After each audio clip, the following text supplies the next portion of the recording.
Anything else in particular? I played a ton of Dragon's Dogma. Mm-hmm. Ton of Dragon's Dogma. I continue. Um, Yeah, I can jump in there. continued poking that with a stick as well. I know You saw the because levels. on a whim, I went to the official pawn thing, and I was like, I wonder if it actually played it. And like level 24, that's considerably more than poking it with the stick. Yeah, I feel like there's like an obligation to make sure that the pawn feels useful. Mm-hmm. You know, so um, Wooly has continued to level up, but I haven't done a class switch on him just yet. I mean, usually you max it out, and Yeah. then you'd say, "Oh, I'll try this one that seems interesting." Mm-hmm. Where'd you get to? Um, I got to Batal, which is the Oh cat yeah, people yeah, country. okay. Um, and I mean, for anybody who's watched my stream or listened to us talk about Dragon's Dogma prior, it's more of the same. The story breaks when you get to Batal, in that the main story just stops and becomes like a side quest haven, and becomes a lot more focused on side stuff and exploration. Now, is that because the weird way that they're going about this? Because I got to the point where you get the letter, and it's like, oh shit, there's a letter to Batal, right? Yeah. And then you also have to find a library for the prisoner that is like, put me somewhere with a lot of books. Yeah. And it seems as if the main way the game is delivering its story is you're going to go to the bar and talk to Brant, and Yeah. he's going to have the entire main quest line in Yeah. conversations. So, not technically true. Brant only has a full 50% of the game's main quest line. 50%. Okay, it felt crazy, like it kept growing, and I was like, "Oh, you're just the mainline quest giver, actually," which I didn't expect to be a thing. There are 16, Fuck. and a couple of them are getting to Brant. Yeah. Okay. So Okay. when you get to Batal, I think there are like 3 or 4 main story quests to go. And some of them, I'm being warned, don't do it. You'll trigger the world Things. state change. Okay. Interesting. Yeah, it's an interesting way of going about it, I suppose, in the sense that like if you have other games where it's like go to this red point on the map and that'll be where the main quest is going to start or continue. But here there's a guy who will hand them to you, and you can take on more than one of them if you want to, but it's probably bad idea to do so. Yeah, I did. I scoured the whole map and then did most of his quests and did them in like a minute. And then was like, hold on, go to Batal. And then I fell into Batal by accident. Okay. Like I was just exploring Vernworth and I like accidentally crossed the border. Oh, okay. It feels as if there's some part, like I noticed that there's like, okay, so there's literal gates that say get the fuck out of here until you show permission, right? But then while doing some of the mainline stuff, you'll have a notification pop up, or for example, like the scene occurred where you meet the head courtesan of the Rose House or so. Oh, Wilhelmina. Right. And then it's like, oh, you've been invited to the coronation, so you can get prepared to set up for the coronation. But the main Batal thing has not been settled yet, have you done that? That coronation is like a fucking goof. It feels like a trick. I haven't done anything with it yet, but the coronation quest is 30 seconds long. Oh, really? Yeah. Oh, Jesus Christ. Okay, because I'm like, why you're giving me a mainline quest while 2 others are active right now? Yeah, no. So it literally says if you do the coronation, you'll fail all the other quests because time will move forward. So you do all the other quests, and then you go and do the coronation, and you like walk up to the castle, and then go, oh, we're chickening out, and leave. And it's like a single cutscene. Jesus Christ. And then he goes, go to Batal. And I'm like, what the fuck? But it fails everything else active before that.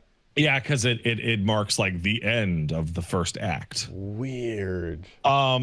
So yeah, the game's story is I think the story is like significantly worse than Dragon's Dogma 1's story. I heard some people talking about how Dragon's Dogma 1 had a whole lot of like lively NPCs you got to meet and hang out with that were like remarkable? There were way less characters in Dragon's Dogma 1, but like they were more interesting. And also you got to talk to the dragon more often in DD1. Okay.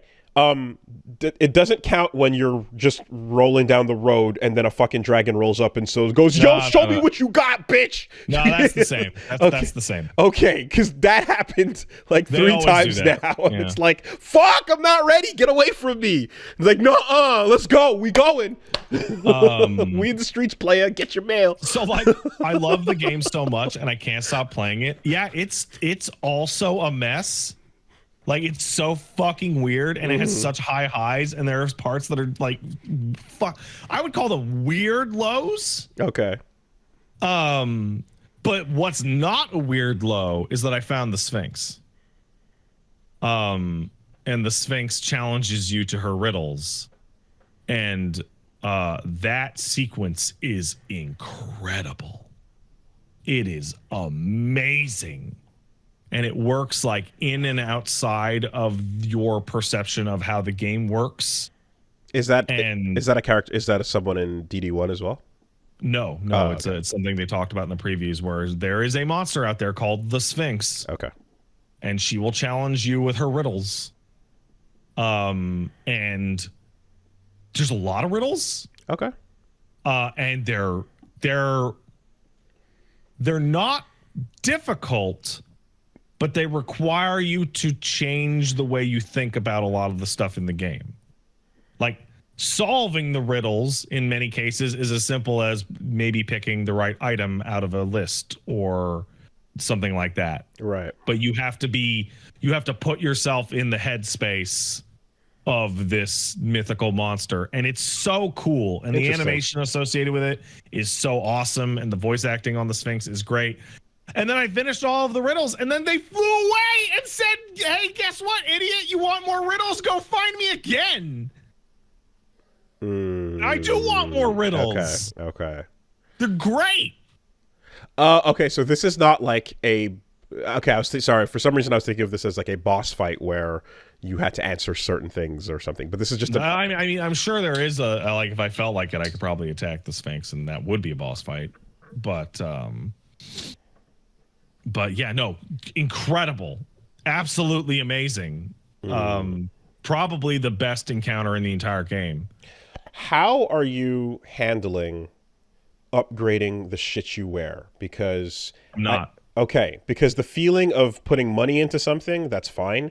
Putting in consumables and then replacing it with just a better thing at the next shop sucks. I think it's usually a better investment to sell almost every fucking, like, because you would get upgrade so material. many monster parts. You get so many. Like, yeah, maybe sell 50 of those fucking slate horns they're not going to use. Right? Yeah. It's the numerical increase on getting a new piece of gear is so much stronger than upgrading a piece of gear. It felt like it. So I was just like, I'm like, is this a waste of time? Fortunately, thank fucking God, the game lets you use resources that are already in your box that are not on your person while doing upgrades, which is... Yeah, it's really nice. Oh, my God. That's so... It's seems nice to not have to worry about that. It seems like the kind of thing where upgrading your gear is mainly like, oh, do you really love the way this thing looks and want to keep it for a disproportionately long period of time? I was wondering, yeah. Then upgrade it. That being said, the first upgrade is always just cash. Yes. And So I do one level, boost. exactly. Yeah, one level in one, cash is fine, yeah. I'm running into the issue where, so the further you go into the game, enemies start giving you more experience. Of course they do. But they also start giving you more discipline points. So as you move from east to west, you start burning through the vocations faster and faster and faster. And then I run into a different gear up problem, which is, well, I'm not going to buy a fucking full set of archer gear so that I can switch back to something else in 3 hours. Yeah, you get it from the Switch over, and then You get like the base level. Yeah, but then if you sell that, then it's gone, and it forces you to wear something that you shouldn't be able to. But then you'll be like, for example, I sold the sorcerer staff or the mage staff, switched back from sorcerer to mage, and then I was just unarmed. It's like, yeah, you're a mage, but go buy a staff, idiot. Yeah. Somebody in chat points out like they changed to archer for the first time in Batal, and then the first time they killed something, they got 4 ranks in archer. Wow. Okay. Like it's much faster. I also had a mini panic attack when I so I'm like I got the royal clothing that's like, oh, this is what the posh people wear, you know. Oh whatever. yeah, the courtly vestments or whatever the fuck it's called. Sure. And I'm like, okay, I have too many copies of this now. I got it from like 3 different quests or whatever. So like, it's all over. I think I have 5. It's ridiculous. Yeah. So I'm like, let me just sell the extras, and then I go to do that, and then like you go to the guy who sells them, and he's selling them for like over 100,000 or some crazy amount. Oh yeah, it's disgusting. And it's like, is it? What? Like, did I fuck up by selling these extra copies, or nah? That's just to punish you if you somehow don't lose get your any copies ability. on your Okay. And then the other thing is like, what's weird about this is with the getting shit back from the Rift when you sleep it ins, like I'm mostly getting, some drafts and some whatever, like meat. But then every once in a while someone puts a fucking piece of armor on or so. Apparently there's a whole bit where if you make your character pantsless, people are going to be like, God damn it, put some pants on, and then you get free pants. People are making fun of like IGN for that. Okay. We're like, oh, I'm losing all this money putting pants on your pawns because I'm a massive prude. Nice. But the someone gave me it was a big deal. It was the ring of fucking, it was the wedding ring, basically. Like, Eternal Bond, yeah. And I was like, that thing sells for more money that would solve all the problems I'm currently having financially. Yeah, so you can get one. That's a pre-order bonus, and there is one you can get in the game. And it's at the bottom of the list of vocation training stuff, right? When you tune in discs, I think, or something. Yeah. Right. Okay, then there's 2, I think. So it's like you can get. Right. So it's like this is I guess this is the ring of you give it to an NPC that you want to be in a relationship with, and it just locks that in. The way that so I don't have this for sure, so I'm only going off of Dragon's Dogma 1, the way that it worked. So there's a hidden affection meter in the game. If you do quests for people or give them gifts, blah blah blah, you can raise their affection. And if you max out their affection, when they talk to you, they will have a weirdly horrible blush on their face. It'll be super pronounced. And if you go to pick them up, instead of throwing them over your shoulder, you'll princess carry them instead. Yeah. So that's how you know. Right. But here's the fun part. I'm pretty sure it works the same way.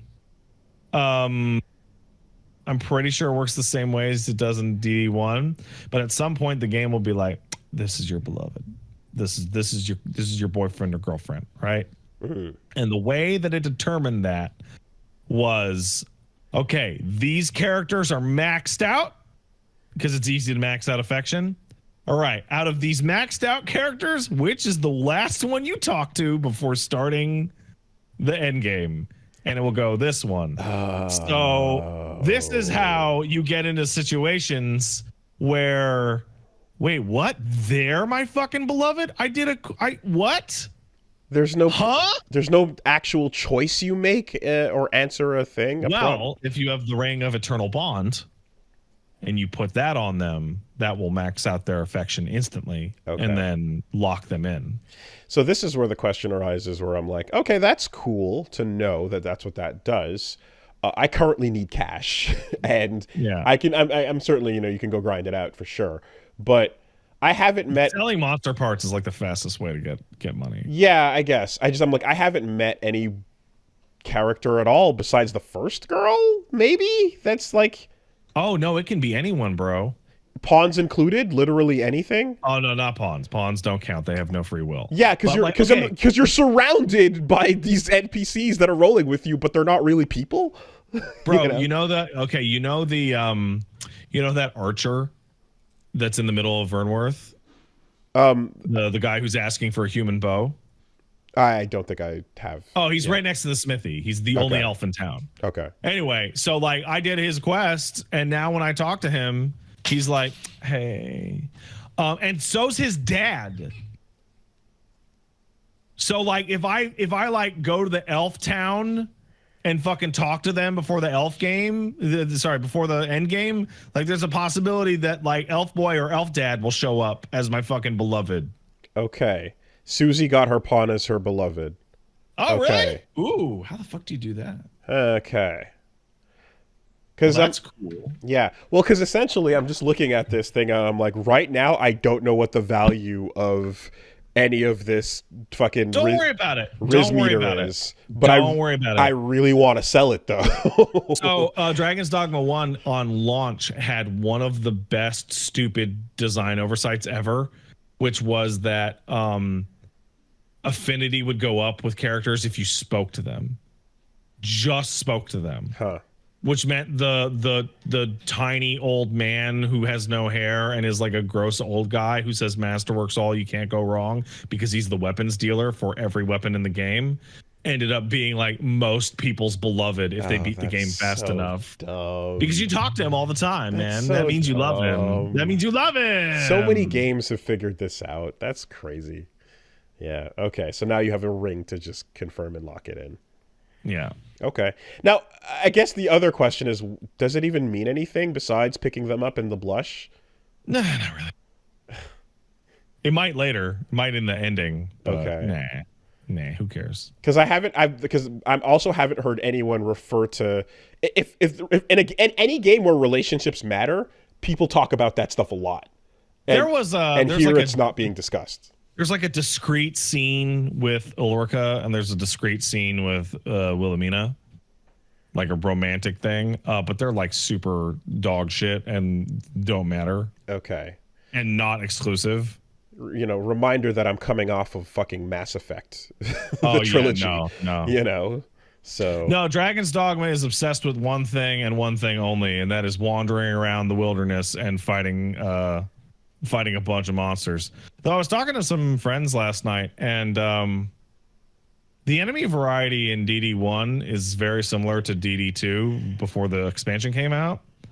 But you seem to fight a lot less large monsters in DD2. Like wights and chimera and ogres and cyclops seem significantly rarer than they do in DD1. I'm running into those fuckers every 10 minutes, dude. I don't know what you're talking about. They're all over the map constantly, to the point where I'm like, yeah, I'm just going to ignore you. I don't feel like dealing with that. I've been running into the minotaurs and the fucking just big ogre types. Man, I really like the Minotaur. That is probably my favorite enemy in the game. His rush is pretty cool. But a bunch of them I've seen. And then the one, and even just like hanging out at the around the campfires and stuff. And then the Griffin is of course doing its own thing. Dragon's doing its own thing. Yeah, I don't know. I've That's strange. I hit enough of them that I'm now like I'm okay to run from this fight. I don't feel like dealing with this right now. You know, a Minotaur also broke its way into town. Oh yeah, that happens. So I fought a Cyclops and an ogre in the middle of town, and it's awesome when that happens. When you start to see the NPCs just freaking out. Yeah, like, what's going on? But then that's going on. But then anyone who can fight starts joining in too. That's pretty cool. Yeah, you know. Like, I was fighting an ogre, and there were like 30 guards plus me and my pawns just beating on it. So, like, am I supposed to grab onto the Griffin and fly away, and when it flies away, stay with it? Yeah, if you want.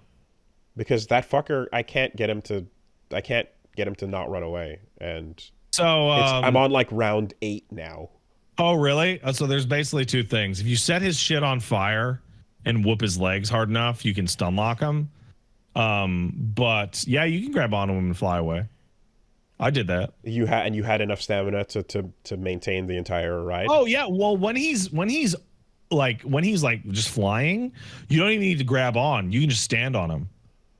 Oh, okay. You don't use your So stamina. when Okay, so okay, okay. you know when you're crawling on a monster, but like you're like in a place that you could reasonably Up, stand. stand up, Your right? character has like a very slightly different stance. If you let go, you will just stand on them and start regenerating your stamina. And that's how you can do like certain attacks directly into their eyes. Okay, okay. Because I tried grabbing on once, and I'm like, this is impossible. Now I fall and die. You know? Yeah. Okay. And also again, like I'm like, let me just try to stun lock and get him on the ground and do enough damage. And each time so far, it's been on the last life bar, and it's flying away forever. So I'm like, I don't know if there's some sort of like extra thing I need here to finish him off, but yeah. All right. You just need to hit them harder, basically. Fair. Lighting his shit on fire works really well. Like really, really well. In fact, lighting everyone on fire works really well. Yeah. That being said, the trip after I followed the griffin to its nest was for real. It's also like I don't know if I guess the intent, like, okay, I assume the intended progression is, but it's kind of like you go wherever. But if you happen to find yourself in a town where the armor they sell is a little bit stronger than the one you're currently wearing, you're probably where you're supposed to be, right?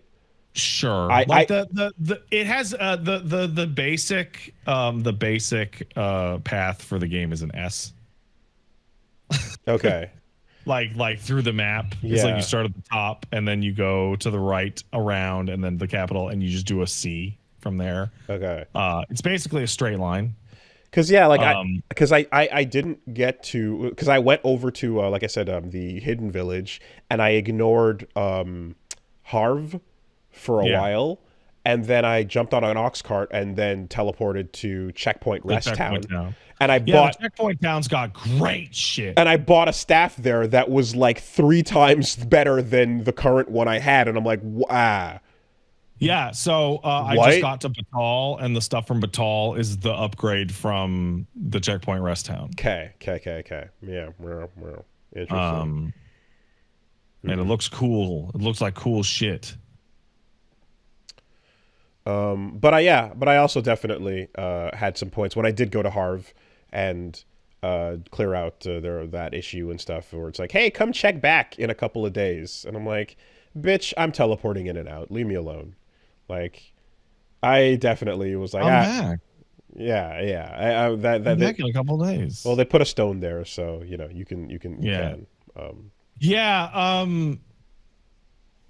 So I'm not there yet. So this is an assumption, but it's really strange how much of a do-over Dragon's Dogma is over Dragon's Dogma 2 is, because like the quest in Harv to go into the basement to like fight the Saurians is so similar to one in Dragon's Dogma 1 that I am in kind of awe, because you get down there and you see like a weird ruin that you can't interact with. And you go, what the fuck is that? And then I go, oh, it's later is what it is. Okay. It's for later. Have there been, I know the answer to this question as I ask it. It is obviously yes, but I'm going to ask anyways. Where are the complete psychopaths that have gone up to the ballista, aimed it, and actually hit the griffin out of the air knowing its trajectory? Oh, that's tough, man. That seems I haven't insane. I haven't seen it. I can't imagine that's actually a thing, but what else could that be for?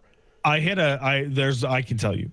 It must be to study the path of the griffin, aim it up, wait long enough, and then get it the way you wait for that thief or the beggar. There is one point in which there's like a ballista that you can aim at a grounded opponent. Oh, Jesus. Sick. And I missed or didn't hit the weak point. And then it beat my ass for like 25 minutes. Yeah. It beat my fucking shit in. Fuck you. You deserve it. Don't miss. But that's like, okay, grounded, aiming it down, that makes quite a bit more sense. But the idea of just this thing that flies across the sky sometimes, and it's gonna maybe cross your path, and you've got to not only like have that preemptively locked in, but you've got to fire and anticipate it's madness. It's madness. If it was, so here's one of those fun things. if it was like hit scan, maybe. One of the best things about this game is that the Griffin is way more aggressive than it was in the first game. In Dragon's Dogma 1, most people would fight a singular Griffin.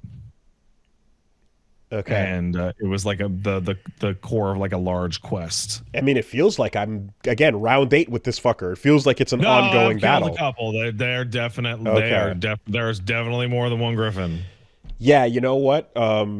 Looking at this ballista setup, goddamn Rusty from Armored Core is a badass.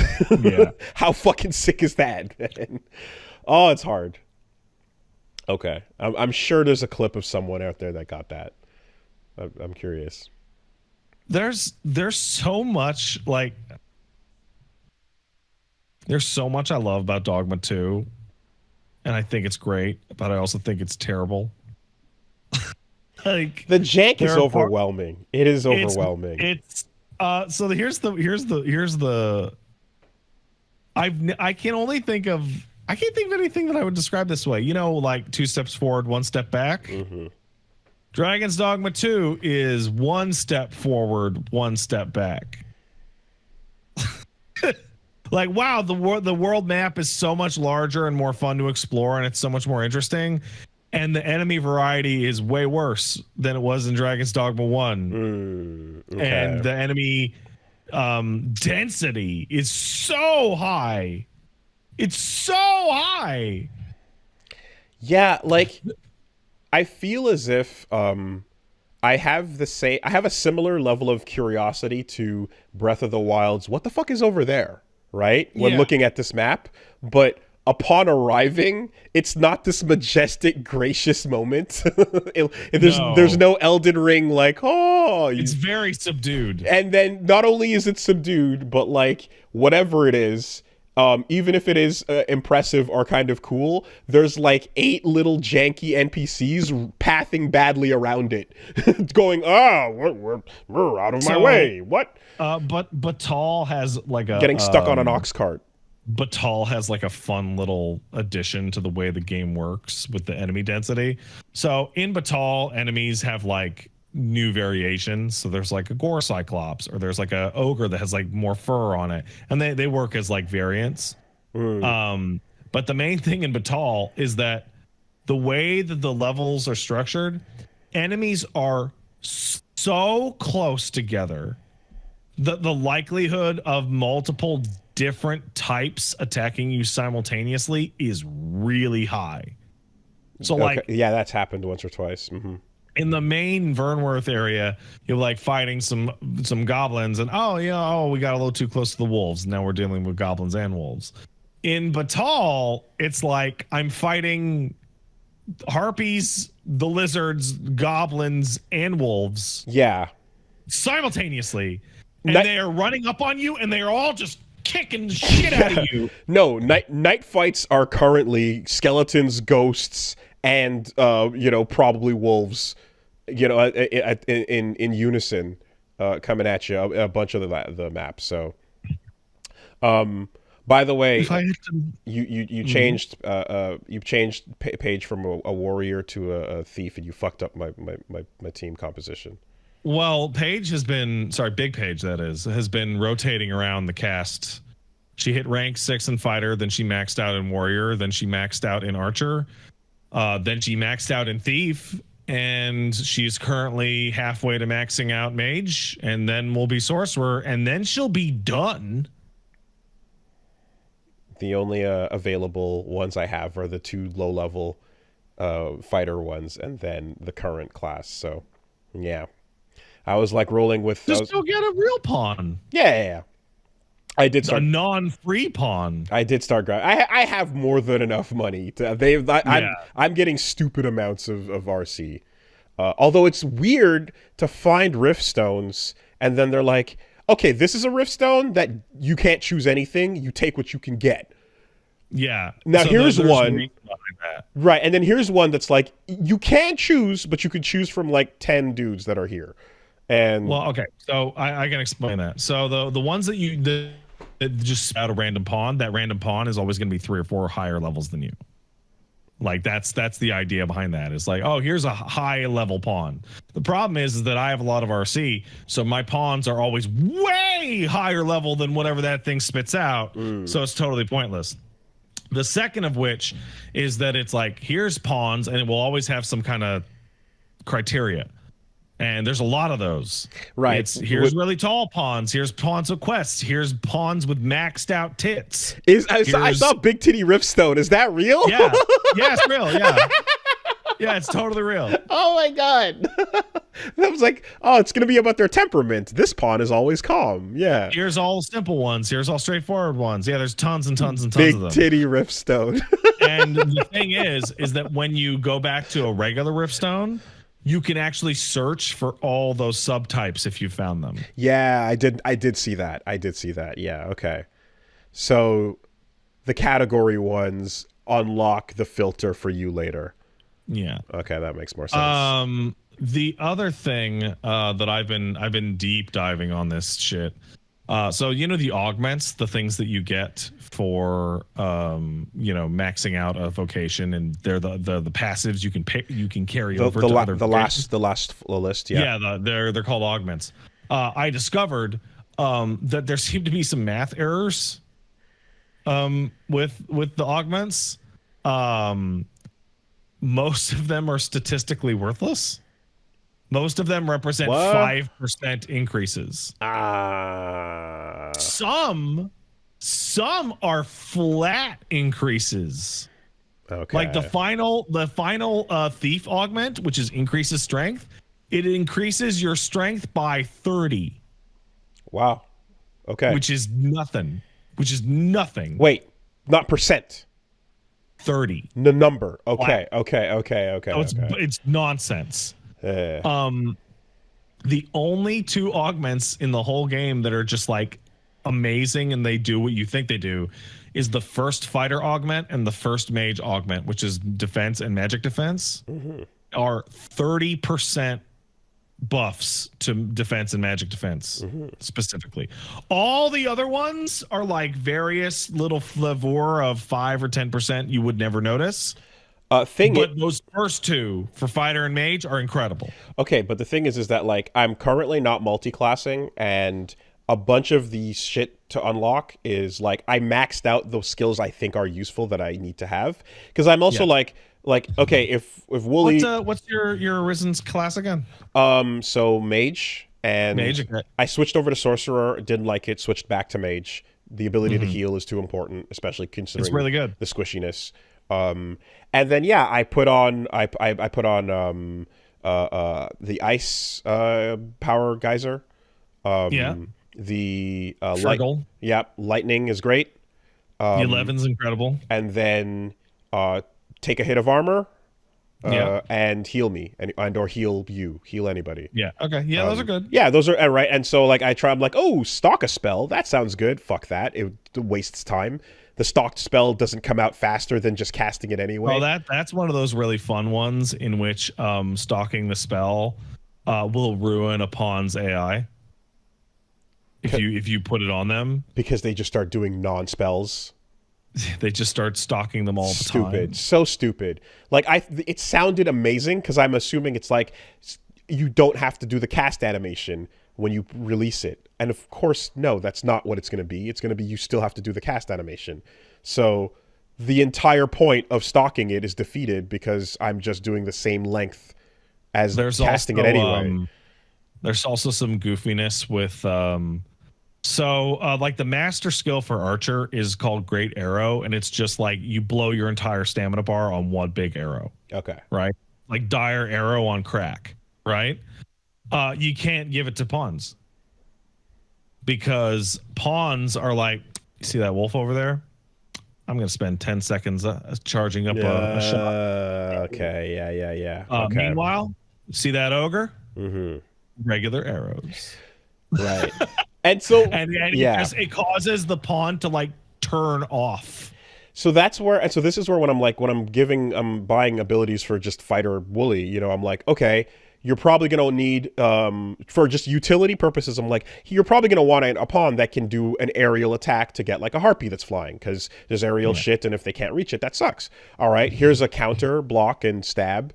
Here's a stinger.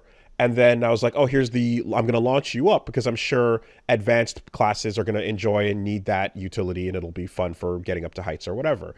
But there's a bunch of times where, like I said, like if they just run up to you and run away from the fight to go like, here, I'm going to get you up there. And I'm like, but I don't need a jump right now. That's a waste of time and damage. And then some of the other abilities I can give the pawn are like not as useful as the spread of skills I currently have. So the only thing to spend the points on, since I'm not multi-classing, is those augments. So I've gotten all of them, So there's a massive thread that Blastio Boots made, describe like getting data mine shit and just like figuring out like what do these fucking do numerically. The defense one for fighter and the one called Thu, which is 10 extra kilograms of weight. Those are good. Okay. Those are really good. The magic defense one for mage is really good. I mean, yeah. I'm wearing both rings that are like carry more shit. Oh yeah, just do it. And so on and so forth. But like the magic defense and defense ones and the one with extra weight, like those three are like the best by far. Okay. Like by far. Everything else is like to taste. Okay. Right? There is one detail about vocations that you should know, which is really interesting. If you do get far enough into the game to unlock the final class, the Warfarer, the one that's all classes simultaneously, it splits discipline points between all of your other classes. Oh, that's interesting. They all get up. They all can all level up. So when you get Warfarer, half of your points will go to Warfarer, and half of your points will go to ranking up all the other classes. Nice. Okay. Simultaneously. Okay. So if there's classes that you fucking hate, but you want their augments, you just run Warfare. That being said, the three augments that I mentioned are the good ones. All the other ones are like, it's fine. It's okay. I'm just like, I'm not buying the boons. I'm not casting them on people. I'm hiring pawns. The boons are incredible. The pawns I hire do the booning. Oh, well, there you go. Yeah. There you go. So my current deal is the two pawns run in. Right, Woolie and Paige, or Woolie and Fighter pawn will run in.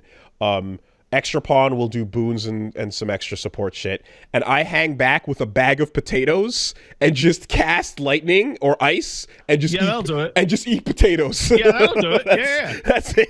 Like shoving chips in the gut and just power geysering things. The boons are way better on pawns because they can just aim them with AI. They don't have to follow people around. They just perfectly target. Archers are better as pawns. Straight up, because they have perfect accuracy. Like I don't know if you've had an archer pawn and then seen what the goblins in the fight look like after you're done, but they all have perfect lit headshot. Up. Yeah, okay, that's pretty good. I noticed that like targeting a healing spell is also kind of shitty. I don't know. It's not. Yeah. Like again, you can't do a hard lock on, so I'm like tracing the character who it says I'm like, two people are here, one needs help badly. I target them, and then they move a little bit, and the other one runs in front, and it's like, actually, this guy. And I'm like, fuck, no, can you not? That sucks. I hate that. That's the learning curve. The learning to compensate for the auto-targeting system being garbage. Yeah, so one of the interesting things is that, like, your pawns learn from you, and if you play a vocation, and then you put your pawn as that vocation, they will do some of the things that you do, if they're good ideas. So like Big Page, when I changed her to a thief, she's a really good thief. Also, thief is the best vocation because like numerically and statistically and strategy, and it has the best and strongest skills, and it has the best master skill. Interesting. I just noticed I hired a thief that was like, yo, here's 10K if you kill a griffin, so that's a nice reward, and then 2. Your map is now glowing with materials that I'm gonna run and get for you. That fucking thing. Because the materials can be anything. It was like I was like, oh shit, that's a nice utility. So, doing that for now. But like, okay, I guess combat wise overall too, and stealing shit in the middle of the fight. Oh, clarifications from Susie in the chat. Hey, Susie. She disagrees and says the magic archer is the strongest. You're probably right, but I was mainly talking about pawns. Like the strongest person you can put on a pawn is thief. Yeah, magic archer has a move that just kills every boss in the game directly. Oh wow. Okay. Their master skill is like an arrow that you burn health on. Like the whole barn, like the loss gauge doesn't even exist. You just burn it. Okay. And if you burn it down to like almost dying, it'll one shot anything. Interesting. Okay. Cool. Yeah, I kind of like if I can multi-class in a way where I can hold on to that defense spell or that healing spell, that might be good. Well, that is for the last unlockable. That's the last vocation. thing. Okay. Because like when I switched over to Sorcerer, the secondary ability, which was get stamina back instead of heal, I fucking hated that. I was like, this sucks. Slowing me down to get stamina back is not what I want to do. I want to put up a healing bubble and contain damage when the pawns are being stupid, and then I'll just fucking eat potatoes to deal with my stamina. That's the reason why Warfare is the strongest. So Warfare people did the. You remember they said the Warfare had lower stats than the other classes. Yes. It's like 5%. It's not even big. Okay. You would never even notice. Gotcha. You would never notice. Gotcha. And you're like, well, they have to burn one of their skills on switching weapons, right? So you're like, oh darn, you only really get 3 skills. Being able to grab 3 skills and all the weapon abilities is so fucking busted. I would imagine. You can equip a mage staff just for the heal and levitate. Oh, levitate is so good. You don't need any of the real skills. Yeah. Levitate is incredible. Platforming game changer. Fight game changer. Like you can just put fucking I don't know if you've seen it, but there's a move called gut and run and draw and quarter, which is a thief move that hits weak points. It's when you climb on somebody and you just stab something in the weak point. I've seen it. Yeah. Okay, yeah, just put that on Warfare for the times that you climb on them. Why not? Just do it. It'll just kill Shadow them. the Colossus, Was it Mystic Spearhand? Is not the best class, but it does have the single best skill in the entire game. One of their skills is a bubble shield that goes around you. And it goes around anybody within 10 yards of you and renders you fully invincible to everything for 10 seconds. Jesus. Wow. Okay. I mean, the current thing I have lets the team tank a hit, which is really nice. But yeah, that's pretty fucking fully incredible. Invincible. Asna was saying, like, you just meet a guy who's using Spearhand, ask him about his fighting style, and then he says he made it up, and then you just get the class. And you're like, cool, I'm a Jedi. Huh, okay. I don't know if I was talking to you, but I was like, oh man, that Mystic Spearhand class really looks like Darth Maul. Because it's got like telekinetic stuff, like a Jedi. And then I started to play it, and I'm like, oh, they literally like used episode 1 fight choreography as like the basis for some of these animes. Actual Ray Park flippy flop moves. Like the critical hit on a standing opponent is the move that Darth Maul kills Qui-Gon with. Okay. Like the slash. Yeah. Turn. Yeah. Interesting. I did get a double-sided sword, and it said this is for later. Yeah, that's for that guy. Shut up and put it away, idiot. Yeah. Oh yeah, people point out it's also Virgil because it has doppelganger and trick and summon swords. Okay. Like it's. Well, if anyone gets to fucking do it, Capcom certainly.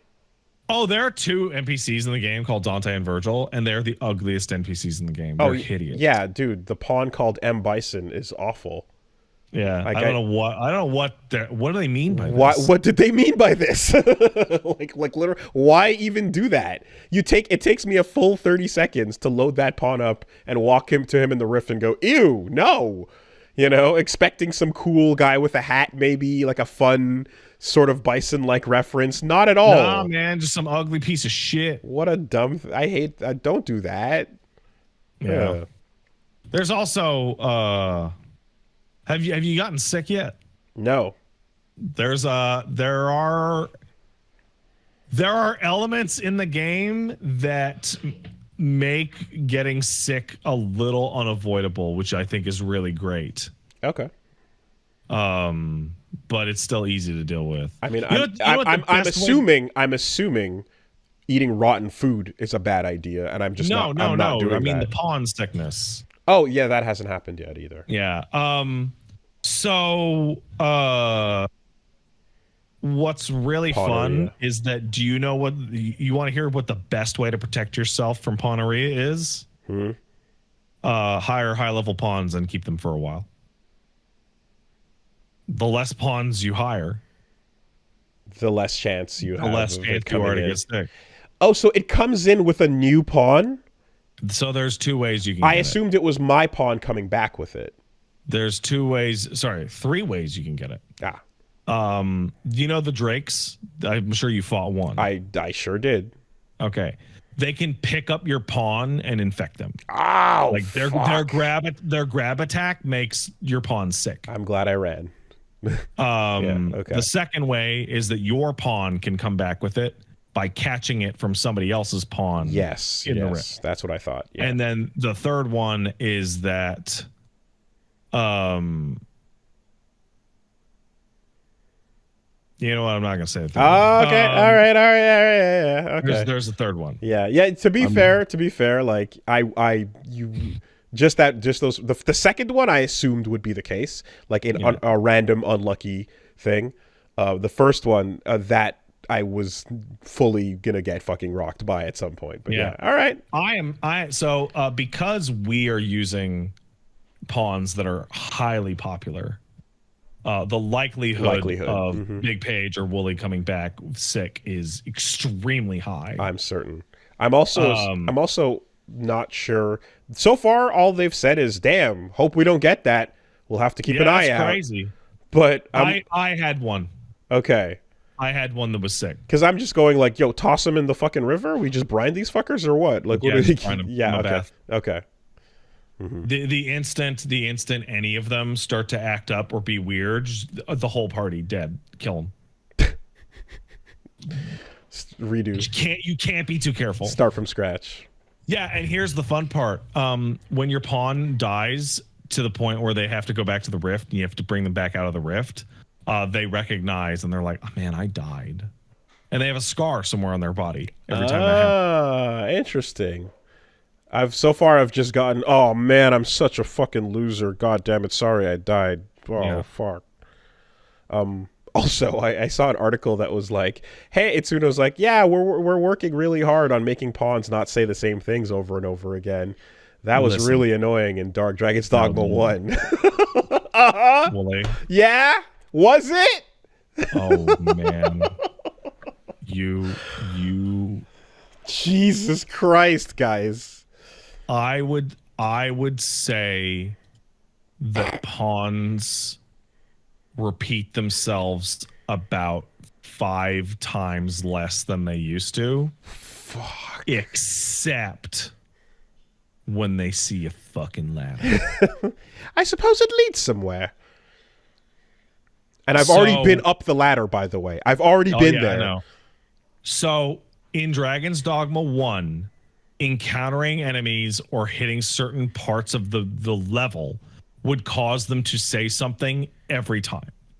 And they only had 3 or 4 things to say about any given enemy or any given spot. So you heard that shit all the time.